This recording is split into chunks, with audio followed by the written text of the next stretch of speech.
Warm welcome to situation room. मैं doctor Maria Zulfiqar Khan. Views, अदम एतमाद की हीट वेव से सियासी दर्जा हरारत बहुत बढ़ चुका है। हुकूमत ऑपोजिशन के जो घेरे में इस वक्त आ चुकी है और बका की जंग जो है लड़ती नजर आ रही है और इसकी ऑप्शंस बज़ाहिर महदूद नजर आ रही हैं, जिसकी वजह से हुकूमती सफ़ों में होने वाली बगावत है, टकराव और तसादुम का खतरा बढ़ रहा है। हुकूमत ने अपने 14 मुनहरिफ अरकान को शो कॉज नोटिस जारी करते हुए 7 रोज में माफी मांगकर वापस आने की मोहलत दे दी है और ऐसा ना करने की सूरत में कानूनी चाराजोई का कहा है। लेकिन सवाल यह है कि एक तरफ हुकूमत आर्टिकल 63A की तशरीह के लिए सुप्रीम कोर्ट जाने का ऐलान कर चुकी है, क्योंकि मुल्क में सभी बड़े कानूनदानों की राय में वोट से पहले इन अरकान के खिलाफ कार्रवाई हो नहीं सकती। अब कल तक जिन लोगों को गालियां और धमकियां दी गई थी, आज उनको हुक्म दिया जा रहा है कि माफी मांगकर वापस आ जाएं।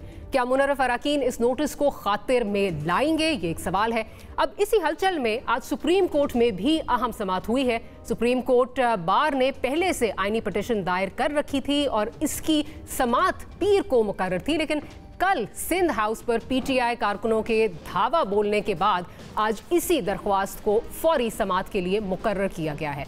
तसादुम के बढ़ते खतरे के पेश नज़र अदालत के सामने इस मामले के आने से सूरत हाल में क्या कोई तब्दीली आ सकती है, क्योंकि हुकूमत और ऑपोजिशन दोनों ही जलसा जलसा खेलने पर तुले हुए हैं। बल्कि ऑपोजिशन ने तो अब धमकी दी है कि पीर तक अदम एतमाद पर इजलास ना बुलाया तो ऐवान के अंदर ही धरना दे देगी और ऐसे में हुकूमत OIC कॉन्फ्रेंस कर दिखा दे। इन सब हालात पर और कल जो अहम मुलाकात हुई है जिसकी बहुत जिक्र भी हो रहा है, इस पर बात करेंगे। हमारे साथ मोहम्मद मालिक साहब मौजूद हैं, साथ ही साथ हमें मेहर बुखारी साहिबा जो हैं वो ज्वाइन कर रही हैं। मेरी राइट साइड पे इस वक्त समर अब्बास साहब मौजूद हैं और मुजम्मिल सुहरवर्दी साहब भी हमें ज्वाइन कर रहे हैं। तो मालिक साहब, I will begin with you. इस वक्त और बताया जा रहा है साथ साथ अवैस तौहीद साहब ने भी हमें ज्वाइन कर लिया। मालिक साहब, अब जो इस वक्त स्ट्रैटेजी आपको ऑपोजिशन की क्या नज़र आ रही है? बिकॉज एक तरफ अभी थोड़ी देर पहले जब समर और मैं ट्रांसमिशन में थे 8 बजे, तो फवाद चौधरी साहब ने कहा कि जी वो जो हॉल है जिसमें ये हमने इजलास करना है वो तो हमारी यूज़ में नहीं है, वो तो फॉरेन ऑफिस की यूज़ में, बिकॉज OIC कॉन्फ्रेंस वहाँ पे चल रही है, तो 21 को ये हो नहीं सकता। दूसरी तरफ ये कहा जा रहा है कि ऑपोजिशन ये कह रही है कि तमाम अरकान जो है ये इस्तीफ़ा दे देंगे। अब वो इस्तीफ़े का भी आपको याद है, 40 दिन का टाइम फ्रेम और सारा सिचुएशन कहाँ जाती नज़र आ रही है आपको? देखिए, अभी आने से पहले मैंने ऑपोजिशन की बड़ी टॉप लीडरशिप के साथ खाना खा रहा था मैं। I had a nice dinner with them. तो 2 चीज़ें बड़ी इंटरेस्टिंग थी। एक तो कॉन्फिडेंस उनका बहुत था और सारे अपना खाना एंजॉय कर रहे थे, कोई टेंशन में नहीं थे, बड़े सुकून में थे, दबा के खा रहे थे, सबके टेलीफोन्स बज रहे थे। और जब आप साथ बैठे होते हैं तो रिपोर्टरों वाली आपको गंदी आदत होती है, आप शो नहीं कराते लेकिन आप नज़र मार रहे होते हैं कि टेलीफोन पर नज़र पड़ जाती है आपकी, तो आपको कुछ आइडिया भी हो रहा था कि किसकी कहाँ बात हो रही है क्या नहीं। तो अपोजिशन तो बहुत ज़्यादा कॉन्फिडेंट है और जो अपडेट्स आ रही हैं डेट से ही आ रही हैं कि नज़र ये आ रहा है कि वोटिंग 28 को होगी। तो ये टेक्निकलिटीज़ हैं कि 21 को बुलाते हैं कि 22 को बुलाते हैं, एज लॉन्ग उस टाइम फ्रेम के अंदर अगर आपकी वोटिंग हो जाती है। जहाँ से वो टाइम फ्रेम तो अगर 28 को बुलाते हैं तो गुजर नहीं जाता, वो तो 22 वो ये वर्किंग डेज का कर रहे हैं ना। तो वो कह रहे हैं जी इसमें 3-4 छुट्टियां भी आएंगी, तो वो हम working days within 14 working days है। So it is stretching it a bit, इसमें कोई शक नहीं है। लेकिन वो आप क्या करेंगे, क्या करेगी ऑपोजिशन? उसमें भी अदालत में चली जाएगी, क्या होगा? तो वो 3-4 वर्किंग डेज आप निकाल लें। डिक्लेयर्ड छुट्टियां भी हैं, दूसरी भी हैं, इस्लामाबाद में भी छुट्टी 2 ऐड हो गई हुई हैं। सो थोड़ा सा इंक्लूड करेंगे। 25 को राइट लास्ट फिक लीव है ना, वो फिक लीव है, आप दोनों तरफ खेल सकते हैं। 25 को लेकिन एक चीज़ तो है कि चले 25 को नहीं होगा, OIC गुजर जाएगी तो 28 को वोटिंग हो जाएगी।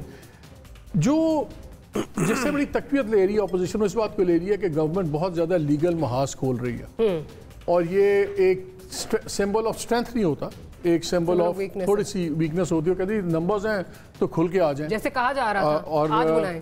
2-3 इश्यूज बड़े क्रिटिकल हैं जो उन्होंने उठा रहे हैं 63A का, कि अगर लोग जो इनकी जो डी-सीटिंग है कि ये उनकी डिस्क्वालिफिकेशन है, क्योंकि जब आप 63A पढ़ते हैं उसमें हेडलाइन है डिस्क्वालिफिकेशन, जब टेक्स्ट पढ़ते हैं तो उसके अंदर डी-सीटिंग है। और वो उन्होंने वो आर्गूमेंट लिया हुआ कि 5 मेंबर बेंच का फैसला है कि अगर इसके अंदर टर्म मेंशन नहीं है तो फिर ये परमानेंट होगी, वो भी कानूनी आ जाएगा। अब मंडे को पिटिशंस आ जाएंगी, जैसे आपने अपने बयानी इब्तिदाई में ही बताया। एक चीज़ तो बड़ी क्लियर है कि अगर कोई सोच रहा था कि कोर कमांडर्स की मीटिंग के बाद टेलीफोन बजेंगे तो किसी का टेलीफोन नहीं बजा। और इंटरेस्टिंग सिचुएशन ये हुई है कि 3.5 साल कभी भी प्राइम मिनिस्टर को अपने इत्तेहादी मैनेज नहीं करने पड़े, वो हो जाते थे। 3.5 साल इत्तेहादियों को अपने कभी फैसले कोई नहीं करने पड़े, वो कर दिए जाते थे। अब दोनों पे इकट्ठे ही बलबा पड़ गया, उनको अचानक इनको मैनेज करना पड़ रहा है और उनके पास लोग और वो आदत नहीं है। इनको अचानक फैसले लेने पड़ गए, इनको वो भी आदत नहीं है। इनको आदत थी कि बस हो गया फैसला, चलो आगे चलें। So both are in uncharted waters. लेकिन अगर आप नंबर्स में देखें, अभी आज सारा दिन हमें इसी काम में मसरूफ रहा, मिलते रहे। मैं मेहर को भी देख रहा था, ये भी कुछ सासे में मसरूफ थी, इसको मिल उसको मिल सबको मिल। तो आपको नंबर्स की गेम में कोई परेशानी नंबर्स की गेम में नहीं नजर आ रही ऑपोजिशन की। लेकिन टेक्निकली जो जिस तरह हुकूमत खेल रही है, मेहर की तरफ चलती हूँ, टेक्निकली जिस तरह हुकूमत खेल रही है कि जो वो ग्रे जोन है उसमें रहकर कि अच्छा जी नहीं इसमें ऐसे नहीं, बाद में बुलाएंगे, उसमें टाइम बाय तो कर रही है ना। एक चीज मैं ऐड करना चाहता हूँ उसमें, देखिए एक गवर्नमेंट की स्ट्रैटेजी बड़ी क्लियर है। गवर्नमेंट को पता है कि गवर्नेंस के इशू पे बहस नहीं होगी, वो रिकॉर्ड इतना अच्छा नहीं है, महंगाई है, अनएम्प्लॉयमेंट है, सब कुछ। अब सारी चीज जारी है, गवर्नमेंट की स्ट्रैटेजी बन रही है मोरालिटी के ऊपर कि देखें वही आते हैं कि ये जो बयानिया ये बन रहा है कि देखें प्राइम मिनिस्टर ये कह पाए कि मैंने पहले 2 खानदानों की सियासत तोड़ी जो ट्रेडिशनल फैमिली सियासत थी, अब मैं जो सी ये बिकने वाली और ये आगे पीछे लोटों वाली सियासत मैं इसको भी तोड़ रहा हूँ। और देखें आखिरी बयान जो प्राइम मिनिस्टर का था, आखिरी बयान जब पहले इन्होंने बयान दिया न्यूट्रल वाला, जानवर वाला, बड़ी लेदे हुई, फिर उन्होंने एक जलसे में कहा कि अवाम न्यूट्रल नहीं हो सकती, वो उनको भी प्लेकेट किया, एक नया उसको एंगल दिया। आई थिंक अब एंगल ये बन रहा है कि हम अगर इलेक्शन में हम जाते हैं तो गवर्नमेंट ये कहे कि मैं तो इलेक्शन में जाऊंगा 1 पॉइंट एजेंडा पे कि आपने ईमानदार लोगों के साथ आना है, कि आपने पुराने तो वो आप टोटल ट्विस्ट गवर्नेंस से हट के, महंगाई से हट के, परफॉर्मेंस से हट के, एक देखिए एब्स्ट्रैक्ट इशू पे हमेशा बहस जज्बाती ज्यादा होती है और स्पेसिफिक्स कम होती है। लेकिन अगर मैं मेहर को पूछूं, मेहर क्या मोरालिटी, यानी लेकिन मोरालिटी किस तरह? एक तरफ आपने कल परसों सुना कि किस किस्म के अलकाबात दिए गए, उसके बाद आज आप कह रहे हैं उनको कि आप वापस आ जाएं, कुछ नहीं कहा जाएगा। Then what morality? यहाँ पे आपने लोटों की सियासत की पहले जिक्र किया, जब आप करते थे हलाल थी, अब हराम है इस वक्त। ऐसा ही है, बिल्कुल ऐसा ही है मारिया। ये जो आप अभी पहले भी आपने बात शुरू की, मालिक साहब मैं भी अभी डिस्कस कर रहे थे, रोज रात को हम सोचते हैं, एक रात को पता लगता है भाई हुकूमत बच गई, अगली रात को सोते हैं जानते हुए आप तो गई। सो बड़ी फ्लूइड सिचुएशन है फ्रैंकली स्पीकिंग में, and we can debate on this. I right now I feel कि सिचुएशन अभी भी 50-50 है, पलड़ा किसी एक का थोड़ा भारी हो सकता है, but it can go either which way frankly speaking, जो अभी सूरत हाल है।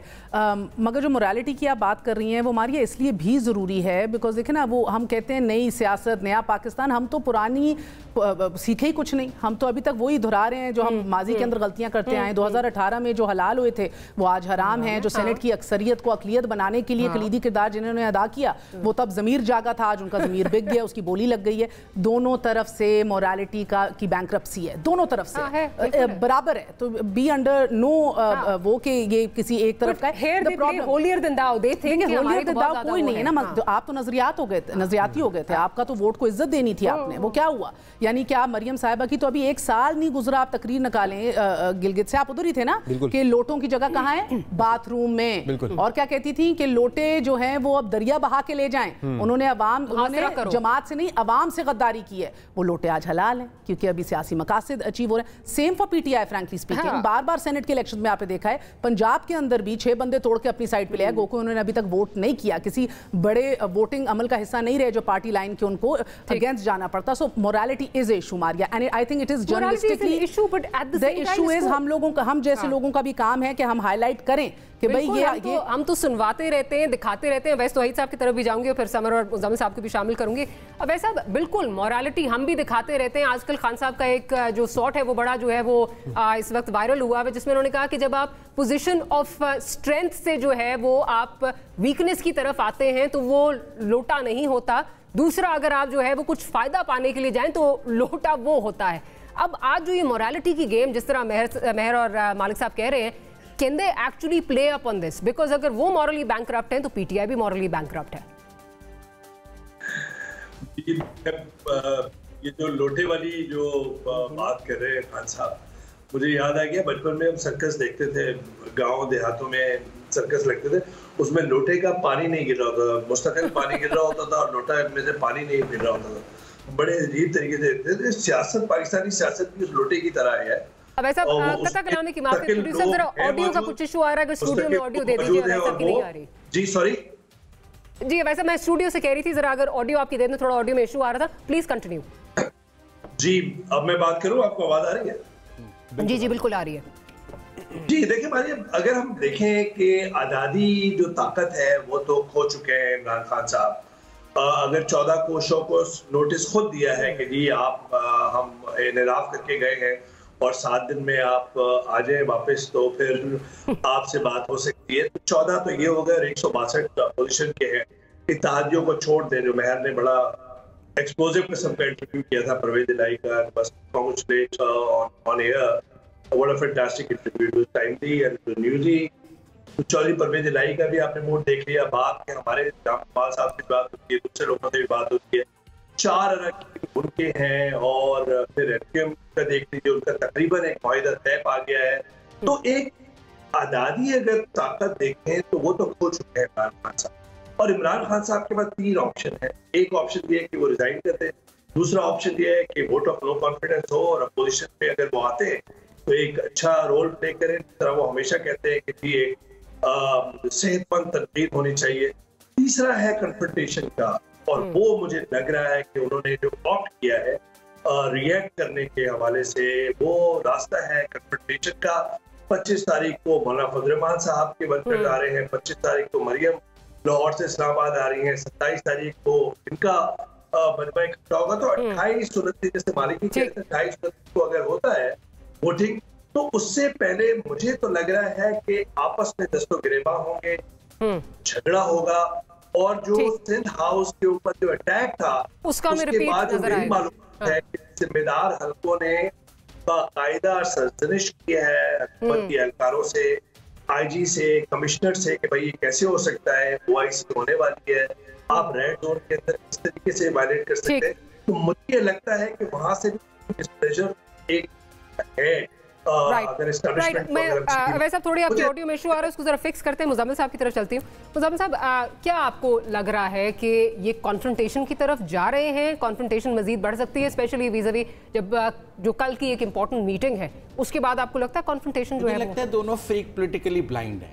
अच्छा, मालिक साहब ने कहा कि एक दिन न्यूट्रल की डेफिनेशन की, फिर अगले दिन उसकी वजाहत की। अभी हमने देखा उन्होंने कहा कि हम ओआईसी नहीं होने देंगे, 1 घंटे बाद उसकी वजाहत जारी कर दी कि हम उन सब का वेलकम करते हैं, और उसमें सारा कुछ रिट्रीट कर लिया उस सारे से। जो हम 8 बजे गुफ्तगू कर रहे थे, 10 बजे हम वो गुफ्तगू नहीं कर सकते, क्योंकि 8 बजे समर कह रहे थे कि जी अब वो ओआईसी का इजलास नहीं होने देंगे, वो धरना देंगे।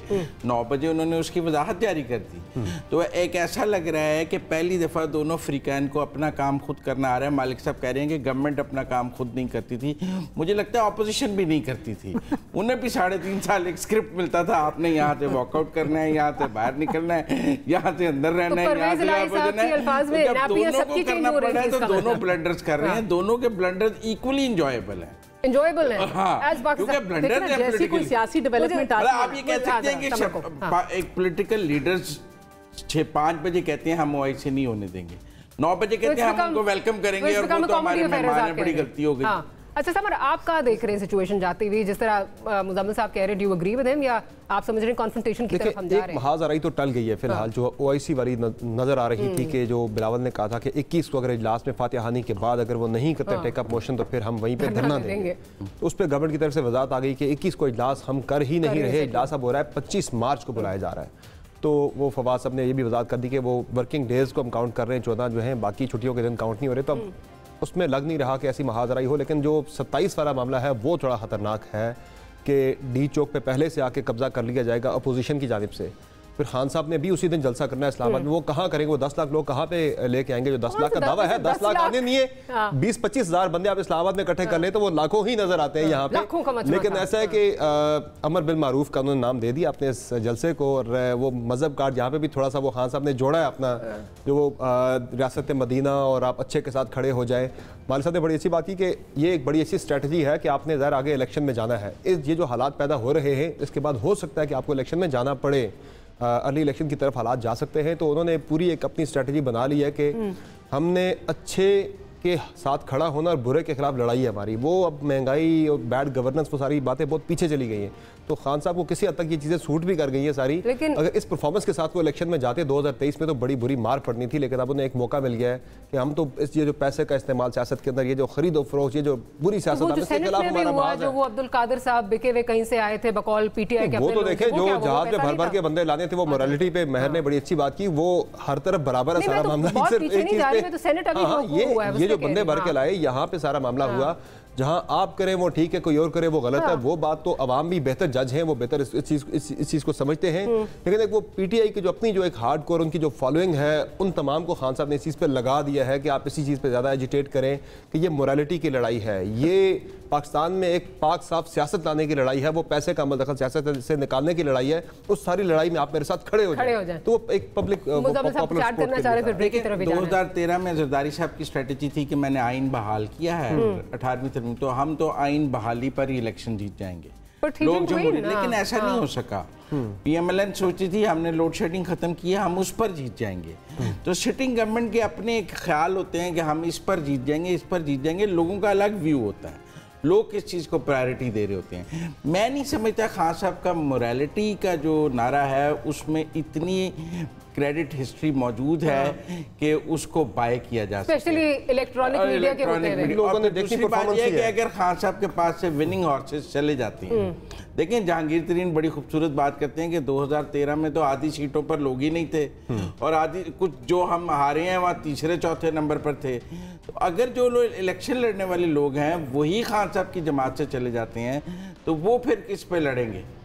मोरालिटी बड़ा सेंट्रल थीम रहेगा आपका। एंड आई मुजम्मिल साहब से मैं थोड़ा सा इस बात से डिसएग्री करती हूँ।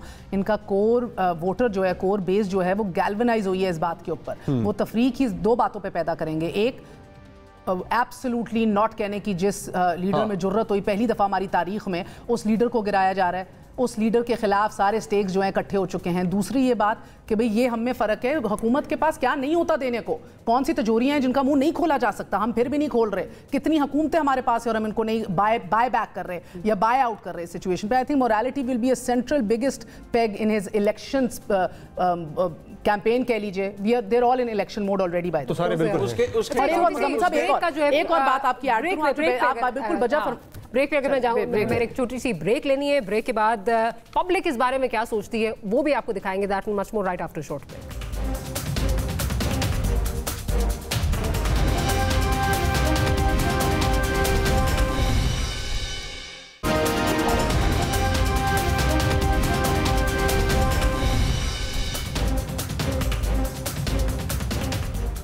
Welcome back after the break.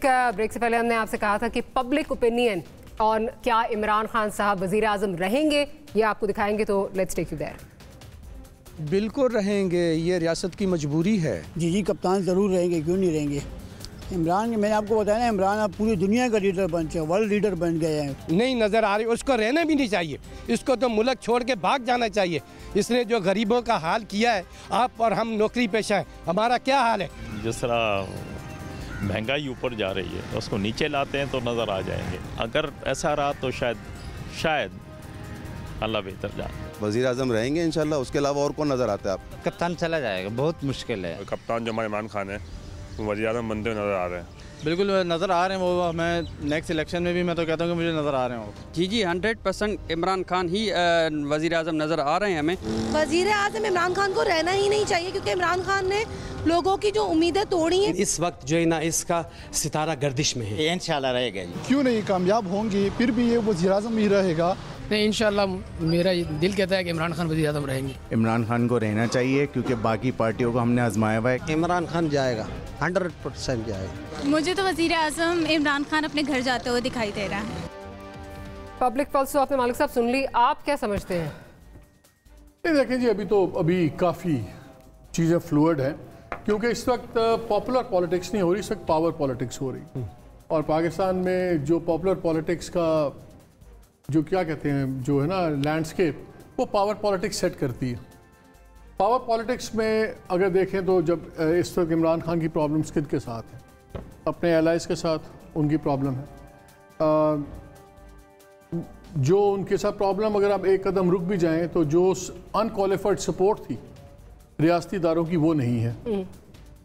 Media के साथ उनके लोगों ने बहुत ज़्यादा कॉन्फ्रेंट्रेशन कर दी है, वो अपनी जगह है। ब्यूरोक्रेसी को इस गवर्नमेंट ने कभी ओन नहीं किया था, तो ब्यूरोक्रेसी जो सी ने ब्यूरोक्रेसी है ख़ास तौर पे वो हाथ पे हाथ धरे बैठी हुई है। पंजाब के अंदर बिल्कुल काम नहीं हो रहा, तो गवर्नेंस बिल्कुल इस वक्त एक जैम हुई हुई है सब कुछ। तो ये तमाम अवामिल हैं जो किसी भी हुकूमत के लिए वैसी प्रॉब्लम बढ़ जाती है। और भी महंगाई की बात कर रहे थे, खान साहब ने बात की कि महंगाई जौन सी है वो इस वक्त इशू नहीं रहा, हमारी स्क्रीनों पे नहीं रहा, लोगों के बाहर सड़क पे और डेली बेसिस पे है।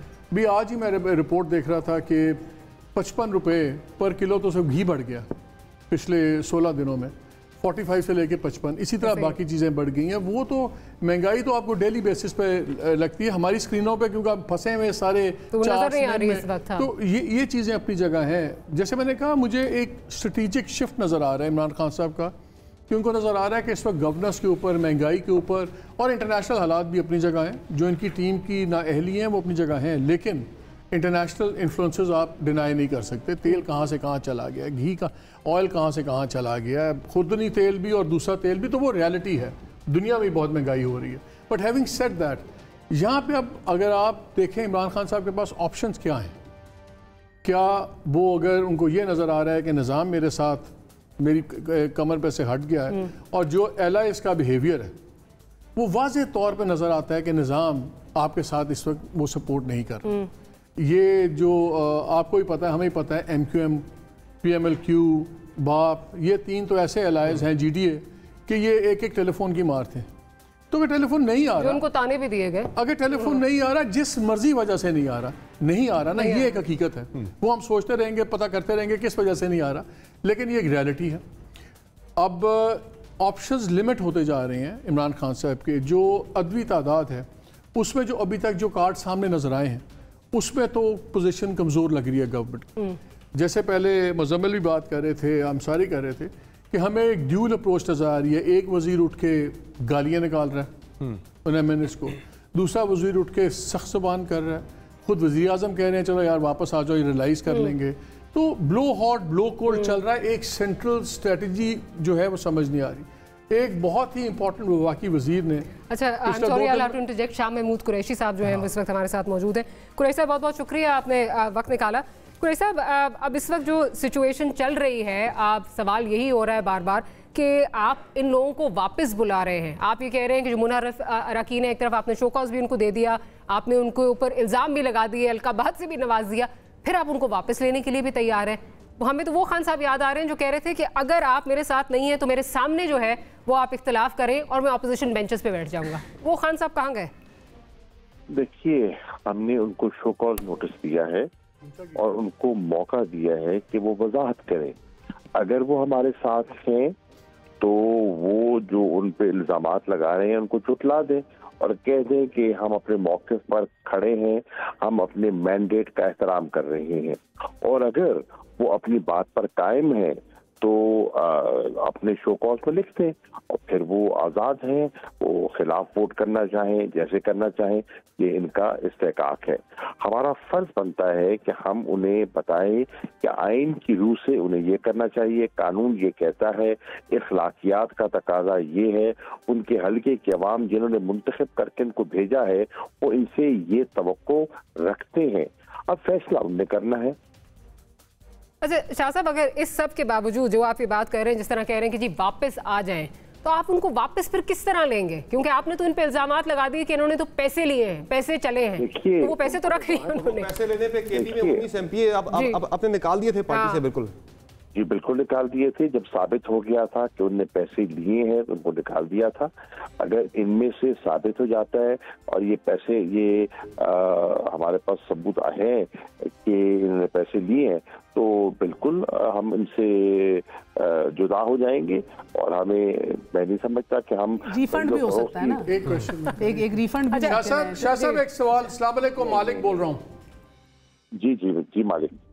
एक चीज़ बताइए, ये जब ये गवर्नर रूल की बात हो रही थी सिंध में, आप वाहिद लीडर थे और मिनिस्टर थे जिन्होंने ओपनली कहा कि ये मैं इसकी मुखालफत कर रहा हूँ, but then we saw you are the only voice, किसी और ने उस पर नहीं कहा।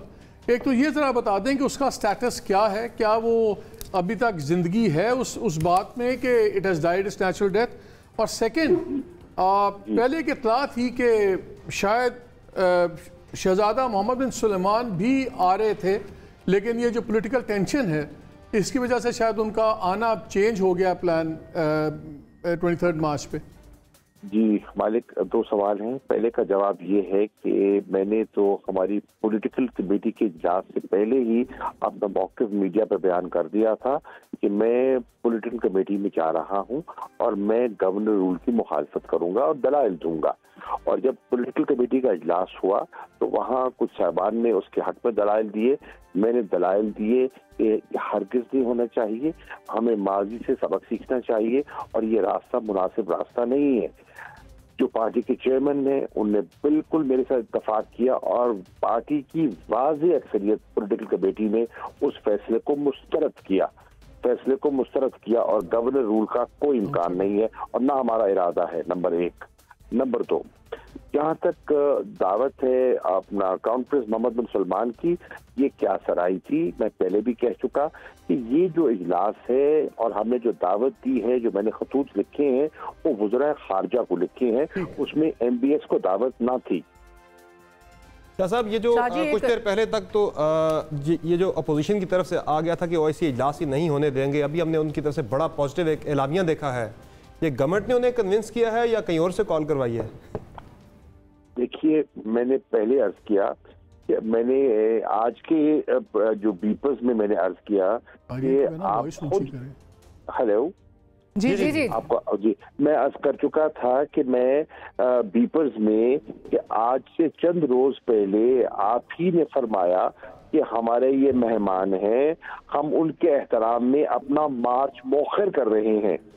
और फिर आज मुझे हैरानी हुई जब बिलावल बाहर आए, पसीना पसीना थे और वो कह रहे थे कि मैं इजलास नहीं होने दूंगा, मैं धरना दूंगा। तो मैंने इनको कहा कि देखिए, ये जज्बाती फैसला है, आप इस फैसले पर नजरसानी करें। ये आप मुल्क के वकार को मजरू कर रही हैं। ये पाकिस्तान की इज्जत है कि आपके यहाँ 48वां इजलास हो रहा है।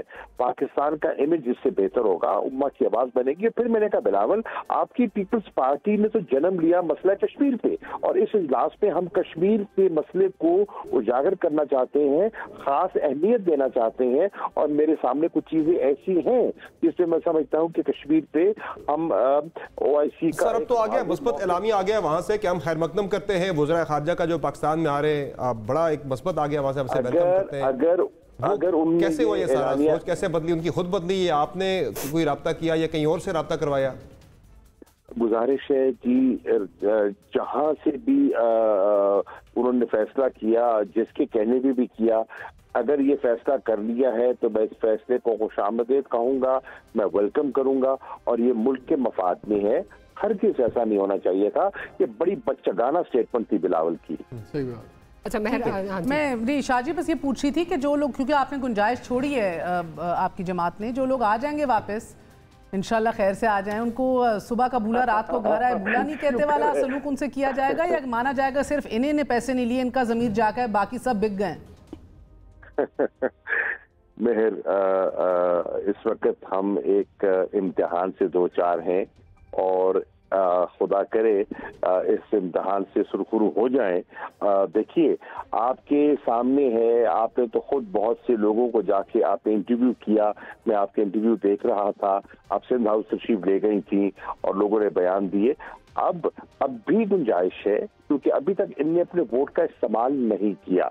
इन पर डिफेक्शन क्लॉज लागू होती है जब ये अपने वोट का इस्तेमाल कर लेते हैं या अपने स्टेटमेंट पे जो आपको उन्हें दिए उस पर कायम रहते हैं, तो फिर बिल्कुल लागू होगा। और अगर वो नजरसानी करते हैं और हमें कायल करते हैं कि उनसे गलती हो गई, तो फिर देखते हैं तो क्या होगा। डिस्क्वालिफिकेशन जो आप लोगों माजरत से शाहजी, जो आपने डिस्क्वालिफिकेशन, आपने जरूरी कानूनी अपनी राय भी ली होगी अटॉर्नी जनरल से भी, बाबर अवान साहब से भी, जो हमें इतलात आई है, ये डिस्क्वालिफिकेशन ताहयात ना अहली देख रहे हैं आप लोग अभी, या क्या? जी, इस वक्त जो हमारे एक्सपर्ट्स हैं वो ये कह रहे हैं जहां कोई खास टाइम स्पेसिफाइड ना हो, ये अगर नायल होंगे फॉर लाइफ होंगे। फॉर लाइफ होंगे। मुंतज़िम साहब, अगर आप कुछ जी शाह साहब, मैं ये पूछना चाह रहा था कि ये जो अगर ओआईसी से पहले आप ये पॉलिटिकल टर्मोइल निपटा लेते तो आप ज़्यादा बेहतर पोजीशन में ना होते इस ओआईसी में को समिट करने में, अगर कि इस बहरान टर्मोइल के अंदर ही ओआईसी करना ज़्यादा बेहतर आपको लगा? देखिए, ओआईसी की डेट्स तो पहले तयशुदा है। ओआईसी का देखिए फैसला कब हुआ, 47वें इजलास में नियामे में जब मैं गया तो वहाँ ओआईसी का फैसला हुआ कि अगला इजलास होगा इस्लामाबाद में और 22 और 23 मार्च को होगा। तो अगर यही मेरे जो दोस्त हैं ऑपोजिशन के ये एहतराम कर लेते ओआईसी के इजलास का, जिसकी डेट्स पहले आ चुकी थी, रिक्विजिशन हो चुका था, पिछले असेंबली के इजलास में मैंने मूव किया था रेजोल्यूशन और इन्होंने पास किया था जिसपे इन्होंने हमें हाउस दिया था, तो ये इजलास के बाद अपना अदम एतमाद का मोशन मूव करते थे। लेकिन शाह साहब, मैं ये आपसे पूछना चाह रही थी कि बिल्कुल ये भी मूव कर सकते थे, लेकिन 14 डेज का टाइम होता है, उससे पहले भी आप सेशन जो है वो बुला सकते थे, बिकॉज आप लोगों की तरफ से तो आ रहा था आज कॉल करें, अभी करें, अभी करें, तो ये कोई 21-22 की तो डेडलाइन नहीं थी, उससे बहुत पहले भी हो सकता था। 14-15 को इजलास बुला के इसको वाइंड अप कर देते।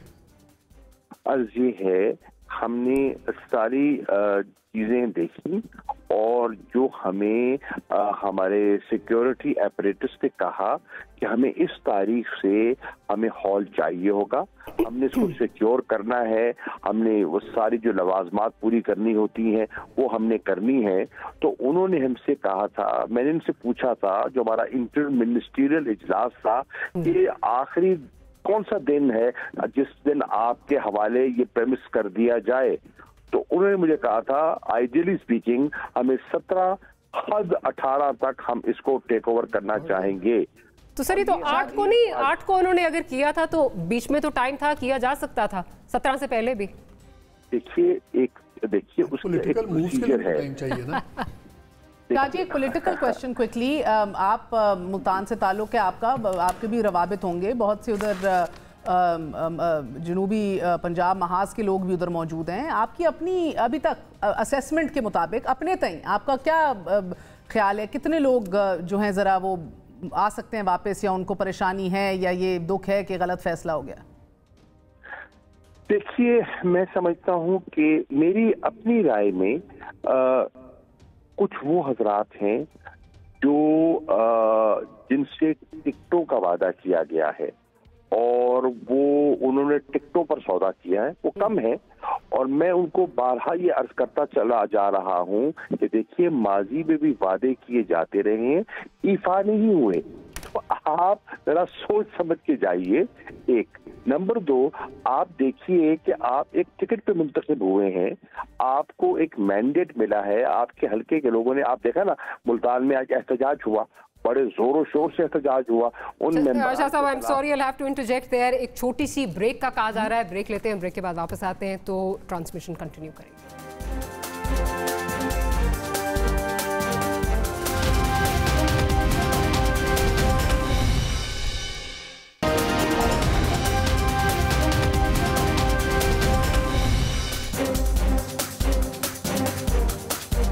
Welcome back after the break. Awais साहब की जानिब जाऊंगी। अवैस साहब, अब जो मंडे को सुप्रीम कोर्ट में जो सुप्रीम कोर्ट की तरफ नजरें सारी टिकी हुई है, वहां से आपकी क्या एक्सपेक्टेशंस हैं?